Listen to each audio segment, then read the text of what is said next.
my experience in the red light area of Mumbai's Kamatipura. And please take it objectively with no judgment. So I was preparing for Christmas a few months ago, right? December 2022. And I had this bunch of people I wanted to invite. So there was Hindus, Muslims, Christians, a Parsi, and one of them had a lot of allergies. So I was getting very stressed trying to organize this lunch because I wanted to cater to everyone's palate, and I didn't want to offend anyone's sensitivities. So a friend saw me doing this and said, why don't you do something for people who are not privileged and who someone won't do anything for? So she said, she's hosting a dinner for the prostitutes at Kamatipura, and would I join? So I thought about it, and I thought, okay. Now, it didn't come out of the blue. My friend works with NGOs, which help to give these ladies a skill. So should they want to ever quit this profession, they have something to fall back on. One of them teaches literacy, and one of the ladies said she wants to learn how to read and write so she can read a menu in a restaurant, so she can read where the bus indicator says it's going. So we decided, okay, an NGO gave us a room. We would all sit on the floor and put mats. A local guy catered for biryani, raita. We had paper plates, paper glasses, so it was very simple. On the day of the dinner, a few of us decided to hit the streets of Kamatipura. This is Kamatipura. I did not take this photo because I gave my word that we would not share photos. This came in the media in January. It's a public domain. This is exactly a brothel I went to. It looked just like this. So now when we go to Kamatipura, there are women, the prostitutes all around, soliciting business. And there are some men who come there to meet the prostitutes, and some come because it's just their day. They have a store there, they have business, whatever. So there was a worker from the NGO with us, and we would go to the prostitutes and say, we have a little dinner, and it's not too late because they have their business in the night. So we have a dinner, will you join us for dinner? That's it. And some smiled, some said okay, some shrugged, but they were really nice, the way they acknowledged us. So we went to all the prostitutes, whoever we knew, we went into a brothel, and we said, come for dinner. Now there was one incident that really struck me. A man walks up to a woman, and he starts negotiating with her, and then he just punches it something into his phone. So she looks at her phone, and they go off. And suddenly it hit me, he paid her on Google Pay. I just couldn't get over that. And you know what? Wherever we go, you pay online, whether it's a cab driver, your vegetable vendor, whether it's a rickshaw driver, a restaurant, a department store, it is all pervasive. So it should not have surprised me. But I could not get over how these digital payments have permeated every single strata of society. So there I am at Kamatipura, and a man is paying the prostitute over Google Pay. And I could not get that out of my mind. So when we went for the dinner, I asked one of the ladies, I said, so is it very common that you all use digital payments? And what she said was such an eye-opener.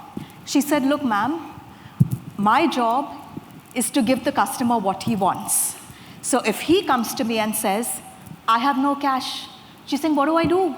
She's saying, I don't have the luxury of losing a customer. She said, look around, see the competition. She's saying, I need money to pay for my makeup, for my clothes, for my food, for my rent, for my debt, for the pimp. She's saying, and I have to save money for my future. She's saying, if, and I paraphrase this slightly, she's saying, if I don't meet the customer where he is at, I lose out, and I don't have the luxury of losing out. Imagine that statement just hit me. That week, I was also doing a course with a university in the US, the long distance education. The topic, again, was on marketing, and the professor says the same thing. You have to meet the customer where he is at. And I couldn't get over the irony of it. A prostitute in Kamatipura shared the exact same business principle that this privileged privileged professor sitting in New York shared. And why is it so important? Because you cannot take your client where you want them to go until you meet them where you are. And I'm going to repeat this. You cannot take your client where you want them to go until you first meet them where they are. So the professor gave multiple things. There are 4 things I'm going to mention. I'm only going to talk of one of them. The first is SEO. How many of you all have websites or blogs? Or very few of you all, huh? Okay. This is a great way to find the customer. SEO is search engine optimization. So you put in the keywords when you write an article, and someone who punches in the keywords will find you.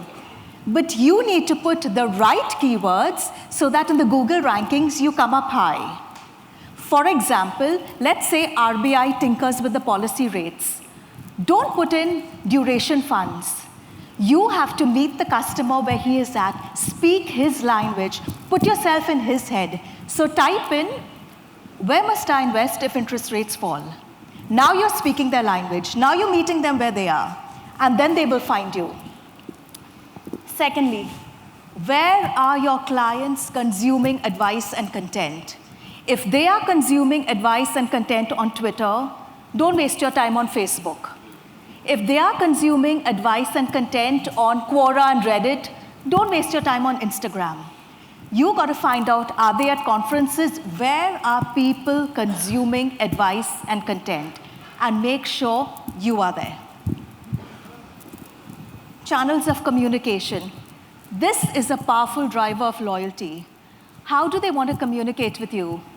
Emails, phone calls, WhatsApp, Zoom calls, personal meetings. If you adapt to their style of how they want to reach out to you, that is a powerful driver of loyalty. And the last one, which is my talk today, conversations. How do you control the narrative? Never forget this.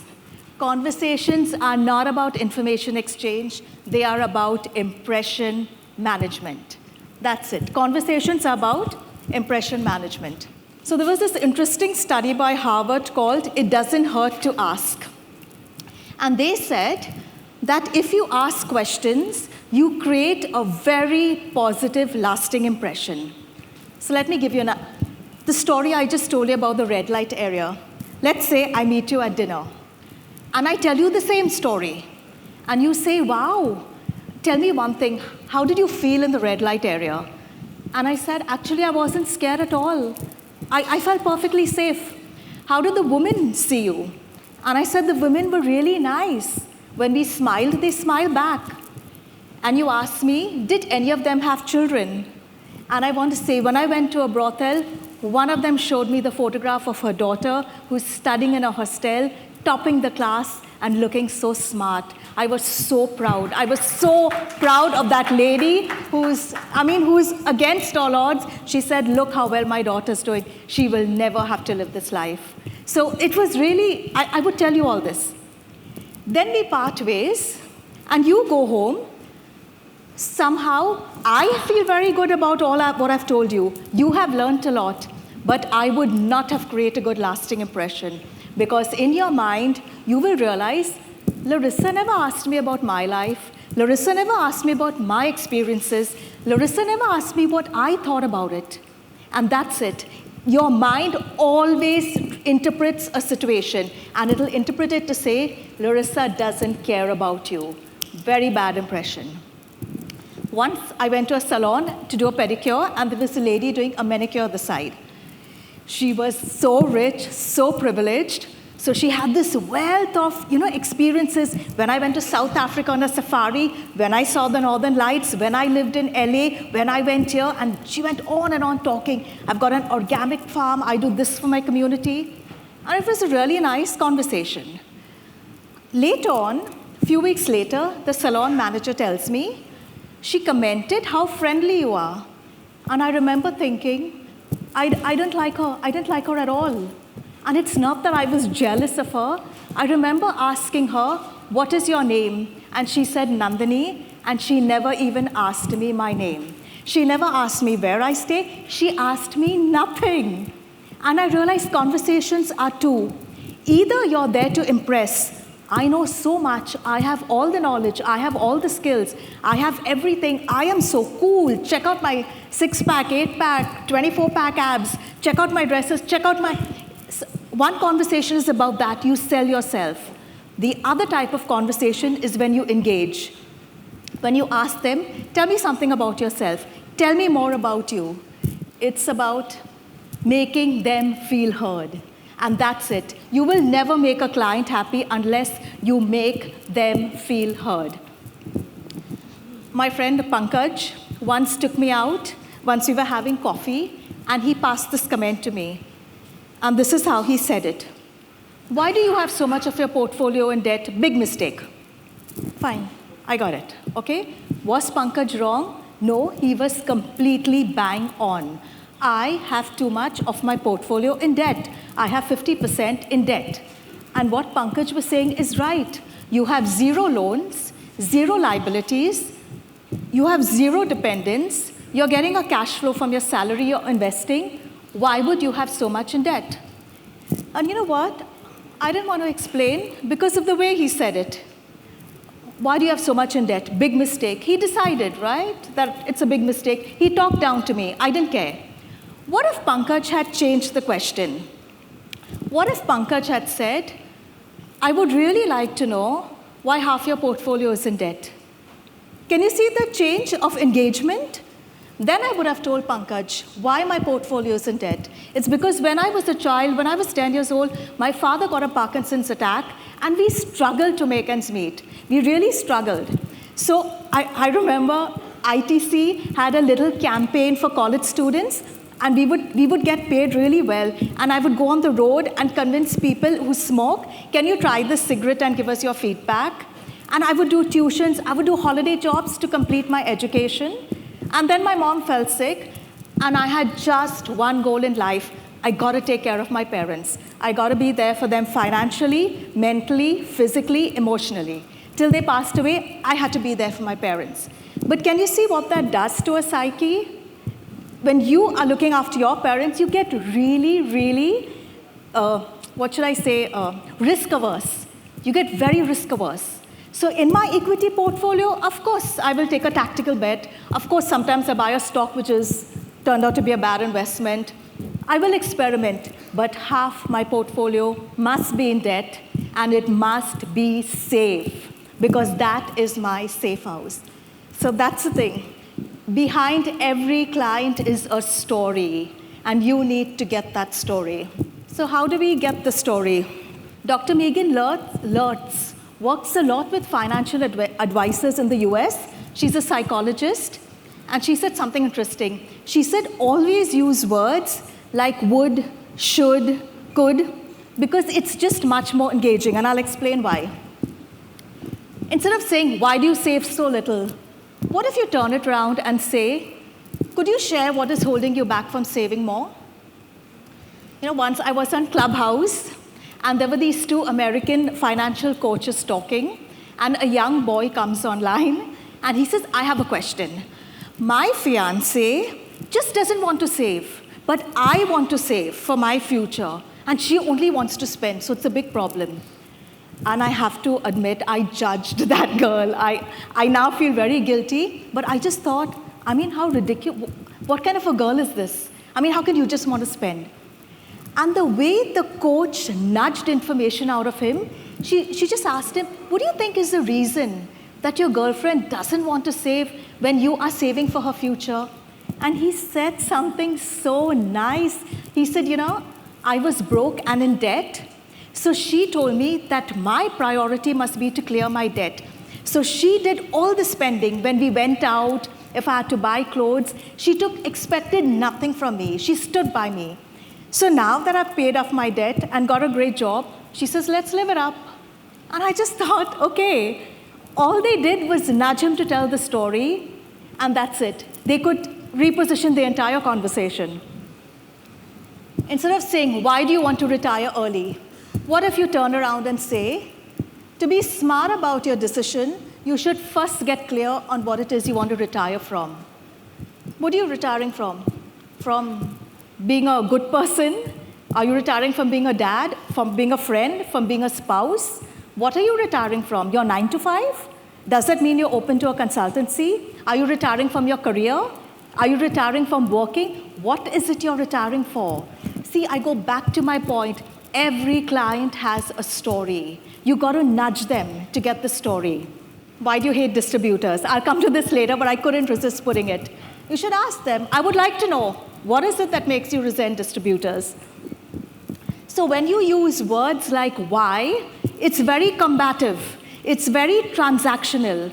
The moment you start using could, should, would, it just shows you engaging. It sounds collaborative. It shows empathy, and it shows relational. And this is what the I can't get her name right, but this is what she said. You may think it's nothing, but at a very subliminal level, there's a tectonic shift on how they are responding and reacting to you. And you need to nudge them to get that information. Hence, use words that are more collaborative. Which brings me to my next point. Be careful, all communication is not words. Don't ever think that all communication is words. 70 to 90% of all communication is non-verbal. Right? Dr. Albert, he was born to an Albanian family in Iran, and then he moved to the US. His studies show that there are 3 elements when you're communicating in a conversation with your client. Non-verbal, your gestures, your expressions, your tone of voice, and your words. And this is what I found very interesting. He said if you say a word, but your expression is different, they will always believe the expression. For example, let's say your wife is angry, and you ask her, are you angry? And she says, no, I'm not. Now, who will you believe? Will you believe the expression or her words? You will always believe the expression, not the words. So be careful of the expressions. One of my friends said he wanted to go to a distributor to start investing. So I said, who will you go to? He said, my father's got one who's been with the family for many years, and he's a very close friend. So he went. After some time, I messaged him and said, how did it go? He's saying it was a big fiasco. It blew up. And this was the story. He said, I complained to my father complained to him. He called me, then his junior who spoke to me called me and apologized, and now it's okay. And what was the problem? The problem was this. The young person in the office asked him, how old are you? So he said, 38. So the guy said, how much do you save every month? So he said, I sometimes save. I spend my money. I sometimes save. I don't know how much I save. So then the guy said, where do you invest? He said, I have no investments. And then boy in the office said, oh. And apparently, now this is my friend telling me, he's saying he lifted his eyebrows and looked at me with such scorn. He's saying, I felt like a loser. And I just thought, you know what?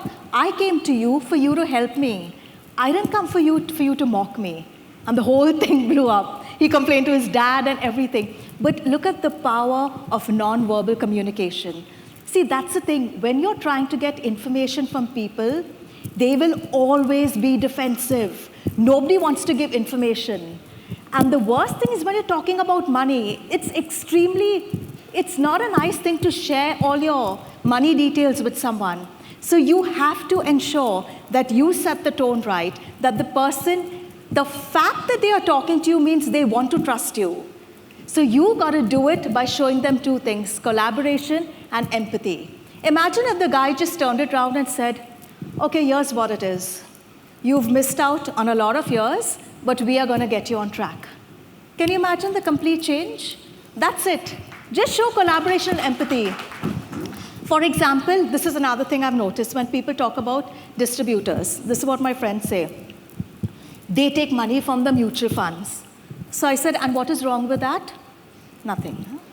Then afterwards, one of them said, oh, how do you know that they are not selling the schemes where they get higher commissions? And then this is what I told my friend. I said, remember one thing, when you go to a distributor, that person is invested in your outcome. He and she is not interested in your problems. They are interested in taking you to your goals. Because if you win, they win. If you win, they are the ones whose reputation is cemented. If you win, you will recommend them. If you win, they get the satisfaction of knowing they helped you. So they are very invested in your outcomes and in your goals. So don't think that they are isolated and going to leave you, throw you to the wolves. You and they are your best bet to win. Because if you think you can get access to fund managers, if you think you can figure out why your strategy is not doing well in the market, you think you can evaluate everything, please don't think investing is so easy. And the distributor is committed. If you win, the distributor wins. So he's committed to making you win. You know what? Own the elephant in the room and say it. Say it with confidence that I am your best bet to achieve your goals. I am invested in your outcome. Emphasize collaboration. So I saw once a talk. These silly analogies go around, which I hate. So one was, your distributor or financial advisor is like your personal trainer. Stupid, okay? Because, why? Because one helps you get your body in shape, one helps you get your portfolio in shape. And I asked this, what about accountability? Doesn't your gym instructor call you up at 6 in the morning and say, where are you? I have come to the gym. Where are you? Wants to know why you haven't shown up for your workout. What about motivation? When he says, do that extra crunch, do that extra sit-up, do 2 more push-ups, he motivates you to do better. What about guidance? My physiotherapist was saying, half her room is full of young men who just worked out doing the wrong form and have got severe damage to their bodies. He guides you to do the right form. What about advice? Today go easy, just do stretches. Tomorrow do cardio. Let's do lower body. He tells you exactly how to plan out your workout. He makes you do things you need to do when you don't feel like it, and he prevents you from doing things you want to do but will work against you. Now see, isn't that what you all do? Now see the analogy, how much you're bringing to the table. So don't ever be apologetic about it. Don't be arrogant, but just don't be apologetic. You're bringing all this to the table so that superficial comparison, your portfolio's in shape, your body's in shape, this is what you're giving the guy. I keep telling people, one of the prime things he will do is prevent you from blowing up your portfolio in utter stupidity. Buying 150 schemes and the wrong insureds, they will guide you because they are invested in you. So own the conversation, own the narrative, ask questions. The way you frame your questions, nudge them to get information out, show collaboration, show them that y'all are a team. If one loses, the other loses. Y'all are in it together. And last of all, they want to know they can trust you. Show them that they can trust you. They want to work with you. That's why they're having a conversation with you. And with that, ladies and gentlemen, thank you for your time.